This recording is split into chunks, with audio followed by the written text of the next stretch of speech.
A musician has been in the area from Nashville, Tennessee, and has stopped by the studios of WJTS TV. Hello, I'm your host, Bill Potter.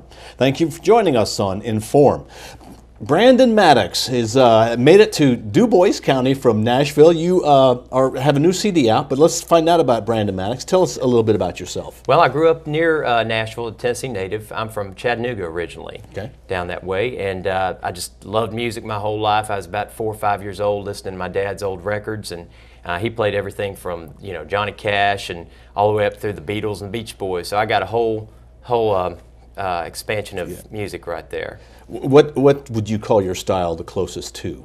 I'd say it's between George Strait and a little Eric Church. It's kind of leans more George, but it's definitely got both flavors in there. Okay, now you're through the area. You played recently at the Gaslight, and I'm sure you'll be back again for other shows in the area. But you now have a CD that's out. That's right. And I'll let you talk about that. Yeah, this CD is called Weightless after the title track on it. And I wrote one of the songs here with David Wayne here in Huntingburg, and David wrote "Picture Perfect" with me on this record, and it's going to be my third single off the album to radio. So okay, so this is an EP. What does that mean? It means it's extended play is what it stands for, and it's got 5 tracks as opposed to full-length album. Okay. Most people don't know it's very expensive to record, so this was all fan generated as far as the money that went into recording this.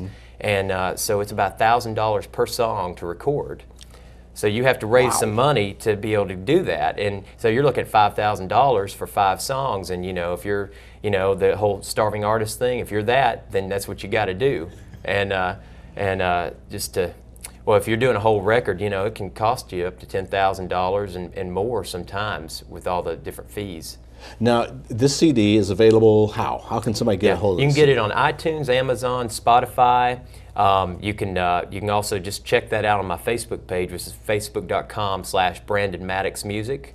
And you can go to my website too. It'll tell you exactly where to go, brandonmaddoxmusic.com. Okay, now let's talk about the 5 songs that are on this Weightless CD. Talk about each of the songs. Yeah, well, the title track, Weightless, I wrote that with a guy named Big Vinny Van Zant in Nashville, and he was on The Biggest Loser, lost over 170 pounds on that show. And I had the title Weightless, and I took it to Vinny with a cool guitar groove, and Vinny said, "Oh, that's definitely Weightless," and so he helped me write the lyrics to the song Weightless. And that's where that came from. And then the second song, No Holding Back, do a lot of writing with a guy named Dan Rivers who comes up from Louisiana from time to time. And so we wrote No Holding Back, and when we wrote it, as soon as we wrote it, it was like, this is what I want to record right here. Picture Perfect, of course, I wrote with David, and we sat down in a publishing house in Nashville, and some of his connections to Nashville, and that was our first song we ever wrote together. It turned out really good. It was picked by a company that I worked with at the time, Sela Management, and they said, we'd like that song Picture Perfect to be on the record, so that was their input on that. And I wrote You Get Me That Way, which was the first single off the record. A lady that wrote Not That Different for Colin Ray, a #1 song for Colin Ray, I wrote that song with. I had the title, and I did most of the melody work on that song. And A Day in the Life of a Guitar Man, just about being a musician in Nashville, trying to make it. You're playing for tips, you're playing for whatever the meager amount is of bass pay you get down there, because it's so saturated with musicians that's what that song's about. And my friend Adam James is another artist out there doing it, and so he came to me with that idea. We sat down, we wrote the song, and it turned out real good. So that's a little bit about it. Now, when you perform, are you performing alone? You perform with a band, or do you just a little of both? A little of both, yeah. It depends. It's always more expensive if you have a band. I always have to charge the venue more, so it's always a negotiation between what the venue would like. If they're saying we'd like full band, I'm like, well, it's going to cost you a little bit more. And so to get the guys from Nashville to come, it's got to be enough to offset their expenses and all that. And then I perform solo a lot of times. I'd say more often than not, I'm doing solo because of the economy and the nature of the biz right now. Welcome to Sarah Street, right this way.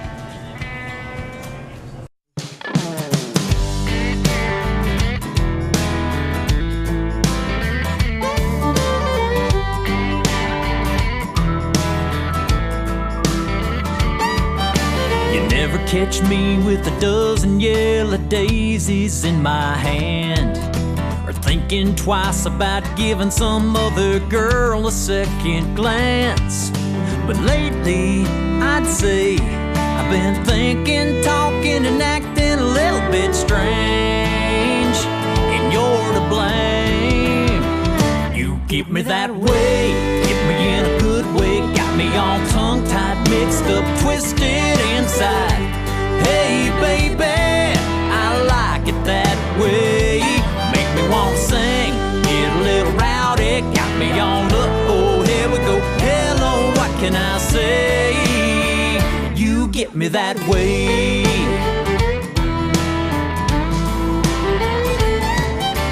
Honey, could it be that cute little sideways smile that throws me off? Or your deep brown drive me crazy eyes that always get me lost? Who knows? Who cares? You're just one sweet, beautiful, don't know how you did what you did. Make me feel like a kid. You get me that way, get me in a good way, got me all tongue-tied, mixed up, twisted inside. Hey, baby, I like it that way. Make me wanna sing, get a little rowdy, got me all up. Oh, here we go. Hello, what can I say?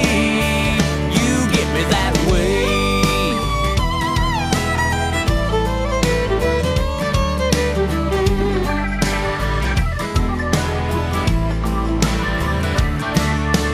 Girl, you understand me better than anyone I ever knew. Yeah, you get me that way too. You get me that way, get me in a good way, got me all tongue-tied, mixed up, twisted inside. Hey, baby, I like it that way. Make me wanna sing, get a little rowdy, got me all up. Oh, here we go. Hello, what can I say? Oh, baby, you get me, you got me. I'm losing it, but girl, I'm liking it. Hey, hey, you get me that way. You got me like I'm flying away, like my head's in the clouds and I'm spinning around. Oh yeah, you get me that way.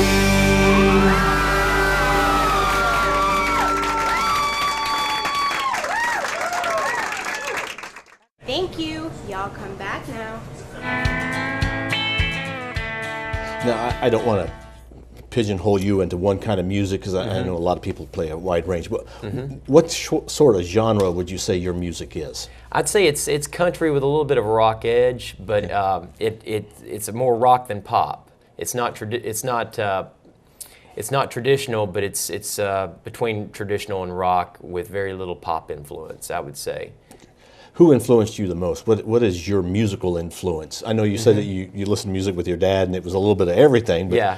maybe if you could kind of tell us a few. Yeah, well, my earliest influence was the Beatles of all groups, and I started teaching myself. And I say that because of the chord structures that I use and the chord changes that I use, because they all used very intricate chord patterns and lots of different chords.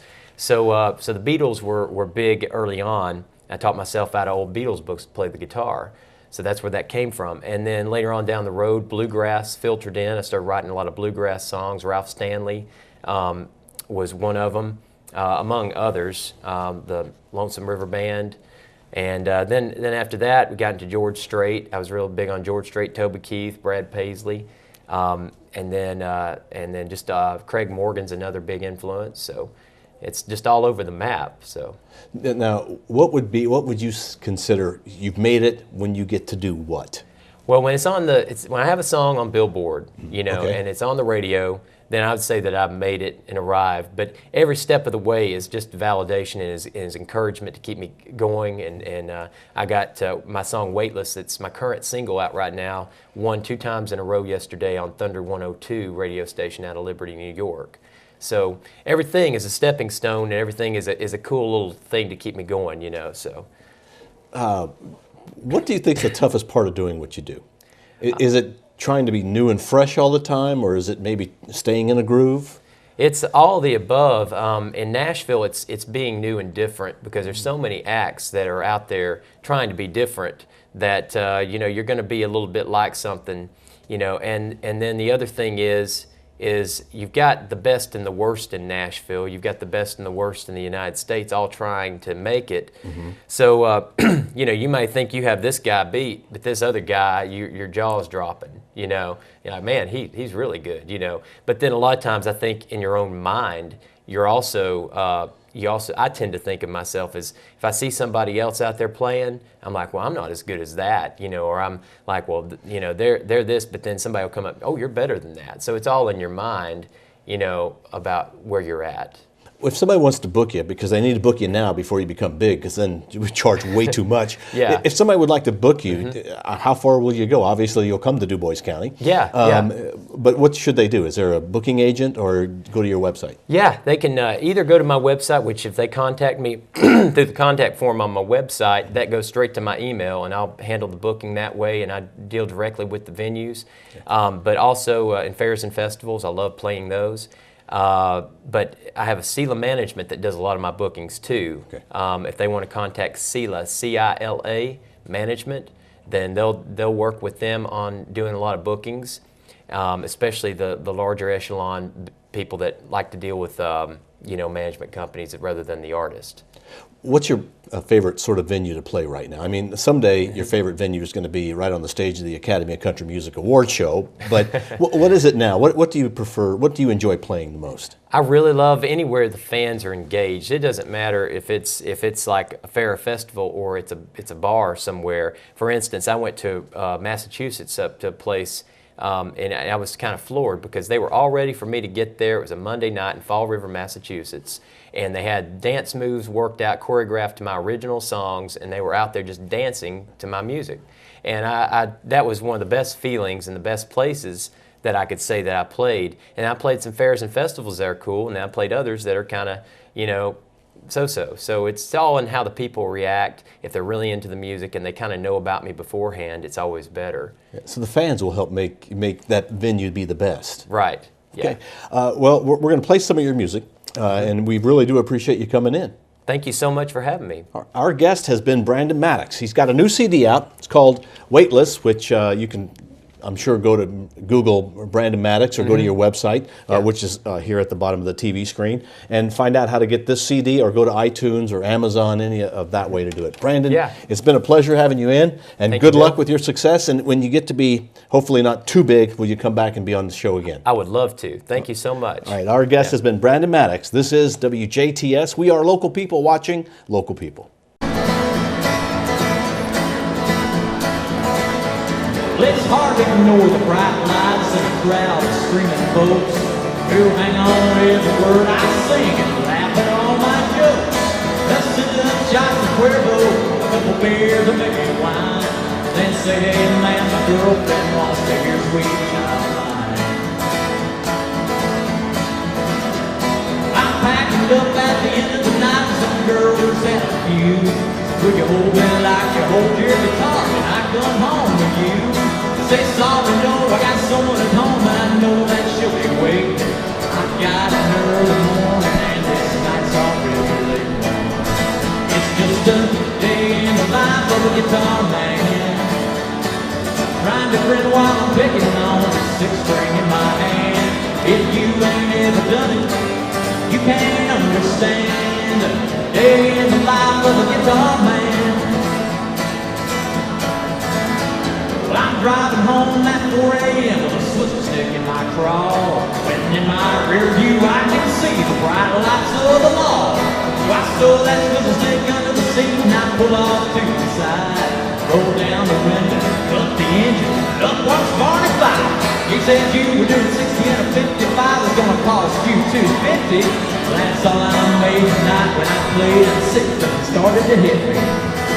It's just a day in the life of a guitar man, trying to grin while I'm picking on this sixth string in my hand.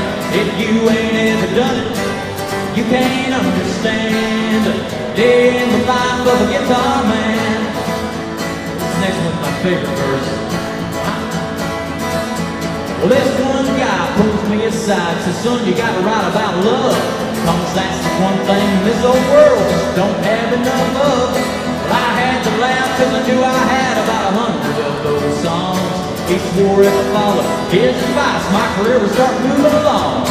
He handed me his business card with a music progress. It said, Bob James Lawyer, enforced no contest. So I thanked him for his golden advice that would help me make a living. Was the same old thing that Velvet says over turkey each Thanksgiving. It's just a day in the life of a guitar man, trying to grin while I'm picking on this 6-string in my hand. If you ain't ever done it, you can't understand a day in the life of a guitar man. I said, if you ain't ever done it, well, you can't understand a day in the